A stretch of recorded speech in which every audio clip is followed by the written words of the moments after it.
Okay, we are here in Jamestown, New York on the 18th of September 2017, and I'm privileged to be sitting here with Pastor Eddie Chizito, who comes to us from Uganda.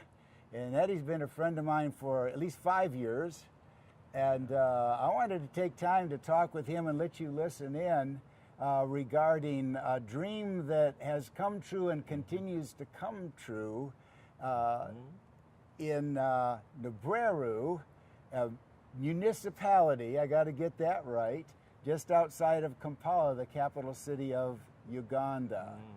And Eddie, it's so good to have you here. Nice to be here too. Nice to meet you. Yeah. This is my nice to meet you for the umpteenth time. Yeah. This is my first time to be in US. Yep. I'm glad you received me so well, and everything is new to me. I thank God that I'm here. Yeah, just this trip is a dream come true. For sure. All my life I've been dreaming of coming here, but behold, I'm here today. There's another dream that's coming true that I referenced already, to have a secondary school. And the ministry that I direct, called the Better Place, has been used by God to help raise some funds to build just a 4-room schoolhouse that has a couple offices in Nabreru. Could you just let me know and the people who are listening in here why it is that you wanted to establish a secondary school in Uganda, and maybe just talk it out a little bit, how long it's taken, what have been some of the challenges? I'm a pastor, pastoring the Church of God in Nabreru, and I have been a pastor for the last 17 years. Now, the community where we are, we have all types of people, especially those who are coming from low-income families, those are abandoned. Our area is pretty more of a slum, so the need is all over. These people keep coming to church, asking you for prayers and support. So over the years, God laid on us a burden of starting a school that I can help. It's amazing. In Uganda, there are many primary schools, but very few secondary schools. Actually, it's amazing. If you can even go and check it on internet, almost 90% of our young children can go to school. That is primary level. But less than 25 of those are supposed to be in a high school, we call them secondary school, cannot go to school. Why? There are a number of reasons. Number one, there are not many schools. There are many primary schools, but very few secondary schools. So the government doesn't provide secondary education? No, the government offers what is called the basic education. Now, the basic education take into consideration only the primary schools, but the parents are meant to pay for their children when they go to secondary school. So, number one, there are very little secondary schools. Number two, not many of our people can afford to take their children to pay for their children in a secondary schools. Translating from Uganda shillings into US dollars, approximately, what does it cost for a student to go to a secondary school? For someone to be in a secondary school, it maybe needs something like an equivalent of $40, $45, $50 and above to be in a secondary school. But now, to the majority of our people who are earning less than $1 a day, working. $45, $50 a week? An equivalent. Okay. A week? A month? term. A term. We are working with a termly. We are having terms which consist of basically 3 months, and then we have 3 months, and we break for a holiday, and then we have another 3 months, and we break for holiday. That's how we cover a year. So there's 3 terms a year. There are 3 terms a year. So we're looking at $150 at the low end for a year for a student to go. Yeah. So it's amazing. Uganda being one of the least developed countries of our globe, Not many of our people can afford that. So even that seems like a small amount to Americans, but for Ugandan, Yes. that's beyond the reach Yes. of 75% or more of the population. They just can't come up with that kind of money. Yeah, it's And that's even for one child. It's unbelievable, but that's true that we have encountered all the time. That has brought about the dropping out of many of our children unable to attain high school education just because many of the people cannot afford that. Yeah. So you've been able to start a school, 4 rooms, and now I understand you've got 20 staff in one way or another, a couple just sort of general staff, 3 full-time teachers, I'm testing my memory, and 15 part-time teachers, all college educated, correct? Exactly, because graduates. They are supposed to be college graduates in order to teach in secondary education in schools. Per term, what do these teachers get paid? We pay an equivalent of $60 to each of our teachers. Now you divide that, you multiply that to the number of teachers that we have, and that is the figure that we are supposed to pay to all our teachers. Only $60 a term? And those who are getting it consider it a privilege because we have many unemployed men and women on the street who cannot find a job. So when they get someone who can employ them for all that much or more that little, then they count it a blessing. And I just want to say to people who are watching this, Americans might say, we can live on $60 a month, 3 months, because the cost of living is so low in an undeveloped country. My experience is that's not true at all. We can get eggs cheaper here than you can get there. We can get bananas cheaper here than you can get there. We can get food cheaper here than you can get there, at least living in the city where you are. So I don't know how they make ends meet.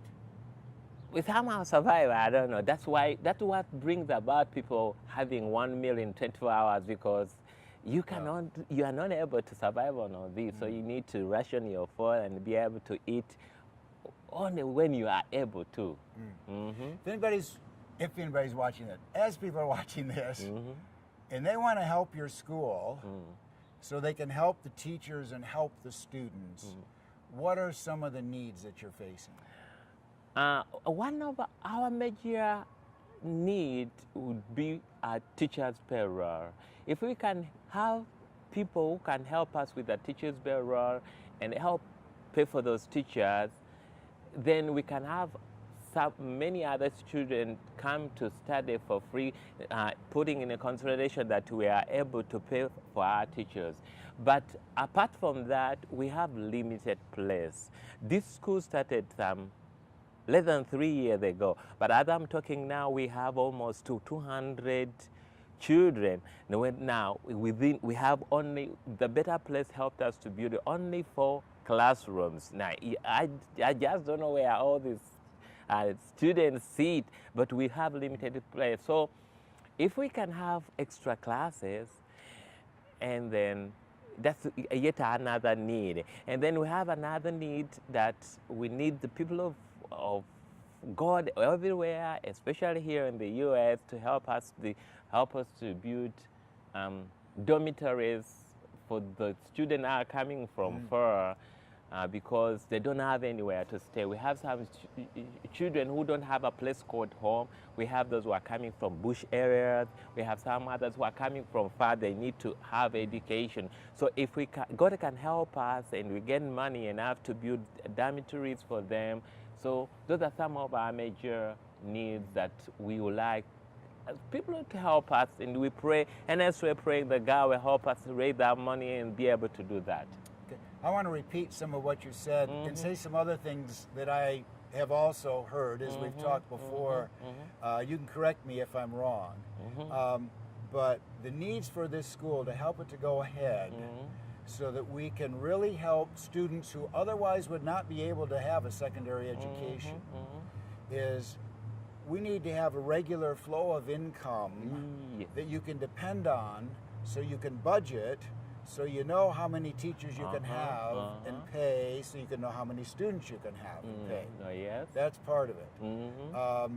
And your ongoing expenses are not only teacher's salary, but there's utilities, there's materials. Water, electricity, class stationery. Food is on the ongoing, because you have to feed the teachers during the school day and feed the students. Exactly. I understand many of these students come on an empty stomach. Okay. The other thing is there's one-time gifts that would help.